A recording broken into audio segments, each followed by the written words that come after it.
morning. Thanks so much for joining us for Wake Up Charlotte to go on this Monday morning. I'm Carolyn Bruck. He is Larry Sprinkle, and it looks like you're between a high and a low there, Larry. Yes, exactly. I'm a high and a low. That's right. In between two weather systems, one area of high pressure to the northeast, that area of low pressure back to the southwest. This is one right here that's going to give us that chance of rain. It's been interesting because in the deep south, they've had snow this morning. Alabama, Mississippi, Louisiana, that's all going to stay south there. Notice as this starts to move in, maybe some snow showers in the mountains, but that's basically trained all to rain. The heaviest rain really is going to stay south of here as we get towards late this afternoon into the evening and very early on your Tuesday mornings. That area of low pressure exits, heads out to the Atlantic Ocean, and then high pressure builds in back to the southwest for our weather later in the week. Let's take a look at futurecasts. That rain chance does increase for the afternoon into the evening, this around 1 a.m. tomorrow morning. So it's really late afternoon into very early tomorrow morning. We're not expecting that much at all. You go north of Interstate 85, nothing. Charlotte area, maybe a tenth of an inch. So the heavier rain, really not even that heavy, would be down towards Lancaster, Cheraw, and Rockingham over there in the Sandhills. Here it is.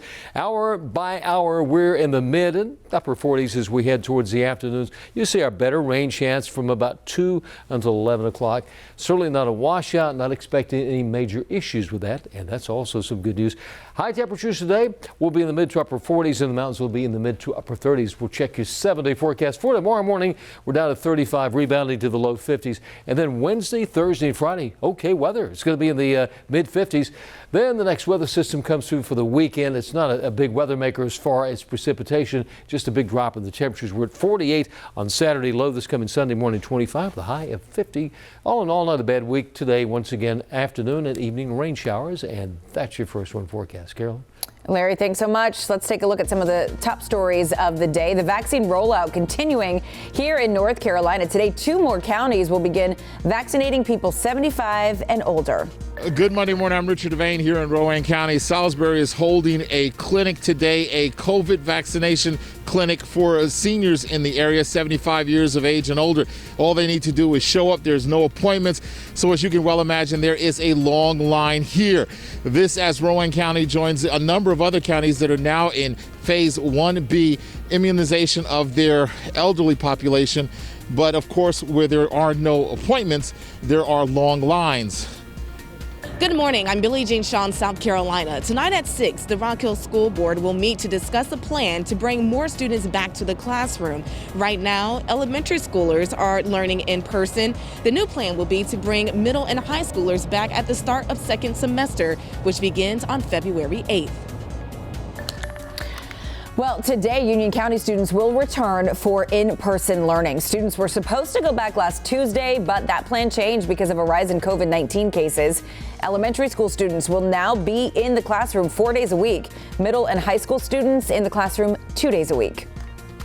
I'm Tracy Potts. We could see the House of Representatives introduce articles of impeachment charging President Trump with incitement of insurrection as early as tomorrow. More than 200 members of the House and 37 senators want to see the president out early, either resign or be removed. But sources are telling NBC it is unlikely the vice president will invoke the 25th Amendment.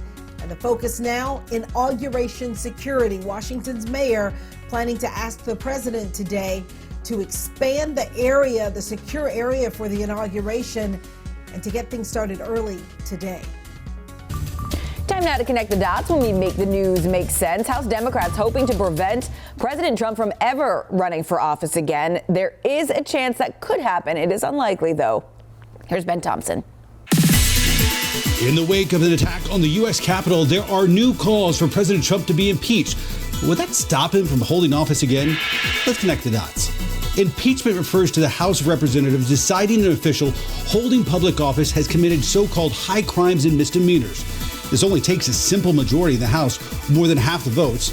Then it goes on to the Senate, which holds a trial and votes on whether to convict. That takes a 2/3 majority. But even if somebody is convicted, that doesn't necessarily bar them from holding office again. The Senate must decide whether to permanently disqualify someone from public office. In the past, the Senate has said only a simple majority is required to do that. It's a punishment only imposed 3 times in American history to former federal judges. Even now, experts say it's going to be hard to get enough votes for conviction in the Senate. While a few Republicans have spoken out against the president in the wake of the riots, a 2/3 majority will be a heavy lift. And that is Connecting the Dots.